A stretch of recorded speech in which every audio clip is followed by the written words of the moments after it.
Bom, o presidente Lula declarou que não vai dar trégua até descobrir quem financiou os atos do domingo. Após o encontro, ele caminhou com governadores e ministros até o Supremo Tribunal Federal para conferir de perto os estragos das manifestações, dos protestos, dos atos de domingo. E a gente vai falar agora, gentilmente nos atende, estamos com o ex-presidente do Supremo Tribunal Federal, ministro Carlos Veloso. Ministro, como sempre, muito obrigado por atender a Jovem Pan, o senhor é muito bem-vindo. Como vai? Como está? Tudo bem? É um prazer, falar à Jovem Pan, aos ouvintes da Jovem Pan. É com prazer que estou aqui. Muito obrigado. Ministro, eu vi, claro, manifestações do senhor com críticas, obviamente, lamentando o que aconteceu, dizendo que esse ataque, ou esses ataques no domingo, foram até piores do que os Estados Unidos viveram com o Capitólio. E eu pergunto a culpabilização, a responsabilização dessas pessoas envolvidas nesses protestos, o que é preciso fazer a partir de agora? Qual que é o próximo passo da República? Bom, cabe à Polícia Judiciária Federal, não é a Polícia Federal, que é uma polícia judiciária, abrir, então, os inquéritos, não é? Há uma série de crimes que podem ter sido praticados, não é? Principalmente, por exemplo, crime de dano ao patrimônio público, agravado, não é, por ser patrimônio público. E é agravado mais ainda porque o prédio do Supremo Tribunal Federal, ele é patrimônio da humanidade. A Unesco, ela inscreveu Brasília como patrimônio da humanidade, de modo que destruíram grande parte desse prédio. De modo que esse crime de dano é extremamente agravado. Há também, não é, lesões corporais aos jornalistas, coisa lamentável, e o crime de tentativa de golpe. Há mais aí outros crimes. Cabe, então, à Polícia Judiciária Federal indiciar essa gente. E o Poder Judiciário, enfim, vai decidir quem é que pode ser excluído, quem não deve ser excluído. Deverá, aí, o Ministério Público, não é, de posse do inquérito, vai fazer o devido enquadramento e o Judiciário também, né, dar a última palavra. De maneira que foram realmente lamentáveis os fatos ocorridos, bem superiores àquilo que ocorreu nos Estados Unidos. Porque nos Estados Unidos, eles invadiram o Capitólio. O estrago não foi tão grande como ocorreu no Palácio do Planalto, no Congresso Nacional, no Senado Federal e no prédio do Supremo Tribunal Federal. O mais vitimado, não é? O mais destruído. Depois de quê? Das incitações que vêm de anos, não é? Do ex-presidente da República, de algumas outras autoridades do Executivo, incitando a população contra o Supremo Tribunal Federal. Quer dizer, há muita coisa ainda a ser investigada. Eu acho que agora o Ministério Público, não é, que anda meio desfigurado, o Ministério Público Federal, parece que agora tomará jeito. De modo que tem muita coisa para acontecer ainda no âmbito, não é, da polícia, do Ministério Público e do próprio Judiciário. Como sai o STF desse ataque? Qual deve ser o posicionamento da Corte após as violências do último domingo? O posicionamento de quê? Da Corte. Do Supremo. Isso. Ela está tendo aquele posicionamento que deveria ter, não é? Está pedindo providências, tem tido uma cobertura muito grande por parte dos demais poderes, do Poder Executivo, do Poder Legislativo. Agora, cabe, não é, à Polícia Judiciária Federal e ao Ministério Público Federal as primeiras providências, não é? Esse pessoal que está preso, eles devem ser submetidos à audiência de custódia e, dependendo do caso a caso, não é? Pode ser o flagrante convertido em prisão preventiva. Eu acredito que isso vai ocorrer na maioria dos casos da decretação da prisão preventiva. Eu acredito. Quer dizer... Ministro, o governador do Distrito Federal, Ibanez Rocha, foi afastado do cargo por determinação do próprio Supremo. Pela longa experiência jurídica que o senhor tem, experiência no setor público, como que se constata a omissão de uma autoridade e para que ele possa ser enquadrado em algum crime ou alguma questão de responsabilidade que não foi tomada? Bom, nós observamos que realmente houve o cometimento de alguns pecados capitais, não é? Houve um acordo com o Ministério da Justiça e esse acordo, plano, não é? Acabou sendo alterado. O número de policiais que estavam ali para deter, não é? A invasão da esplanada, porque a invasão estava proibida, que estava proibido as pessoas transitarem ali. E, ao contrário, isso ocorreu.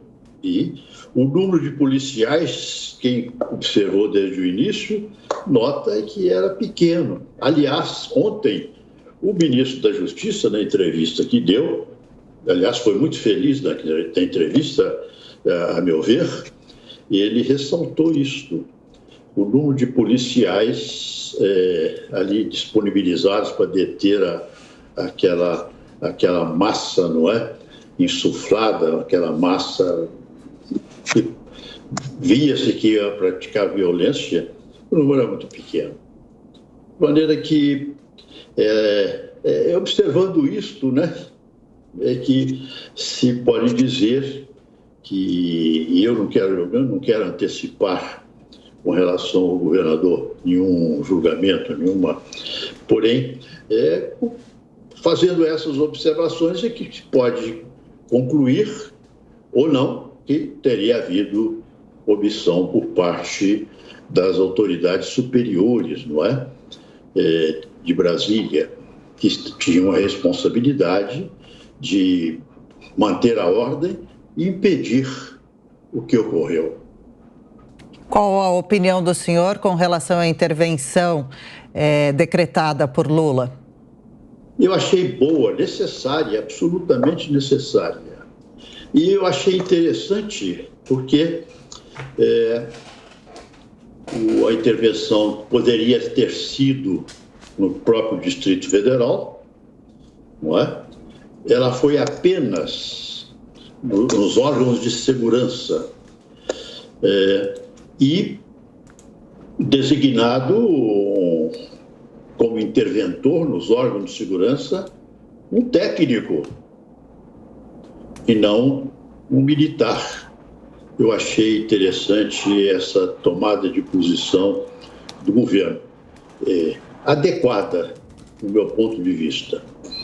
E este interventor, que eu não conheço pessoalmente, senão de nome e de atuação, não é? Que ele atua há muito tempo no serviço público, nesses cargos de direção, ele tem tido um comportamento, uma conduta que realmente marcada pela competência.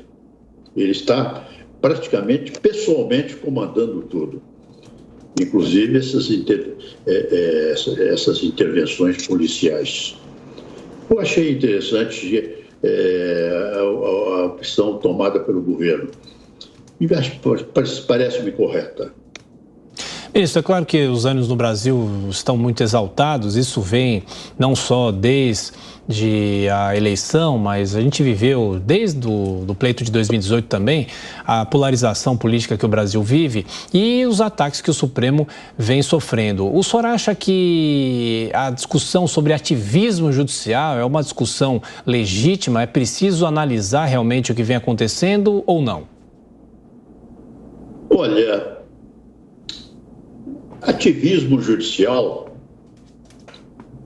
eu penso que é legítimo na medida em que procura aperfeiçoar. Por exemplo, a Justiça Eleitoral, no curso de sua existência, tem exercido um ativismo muito interessante no sentido de aperfeiçoar o processo eleitoral.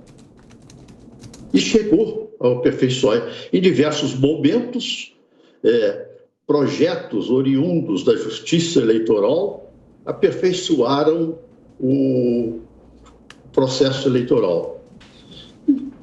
O juiz poderia pensar, bom, eu cumpro a lei, o que vier eu cumpro. Não. Aí vejo que ativismo salutar, bom, inclusive para a nacionalidade, para o país, não é? Propôs a cédula única, a ata, e criou o cadastro eletrônico e a urna eletrônica, que é exemplo para o mundo. Quer dizer, foi o ativismo pelo aperfeiçoamento. Eu acho que certos ativismos são muito úteis, são salutares. E o Supremo Tribunal Federal tem sido muito acusado de ativismo, porque cabe a ele, de certa forma, intervir. Por quê? Porque ele é o guardião da Constituição, ele então diz, é ele que diz em última instância que o ato administrativo ou ato legislativo, quer dizer, a lei, é inconstitucional ou não, deve ser afastado ou não. E esse julgamento, isso vem de muitos e muitos anos, inclusive nos Estados Unidos, não é? Uma certa parcela da sociedade, da política, confunde isso com uma certa intervenção, com um certo ativismo, mas não é. É o exercício da competência do órgão, do tribunal, incumbido pela Constituição de fazer controle constitucional, de exercer a jurisdição constitucional. De modo que, muitas vezes, você pode ter um acesso ou outro de um juiz. Eu digo que os juízes não são anjos, não é? São homens. E podem, porque são homens, incorrerem uma falta, um excesso. Mas, de um modo geral, o que ocorre é o Supremo Tribunal Federal, a Corte Constitucional,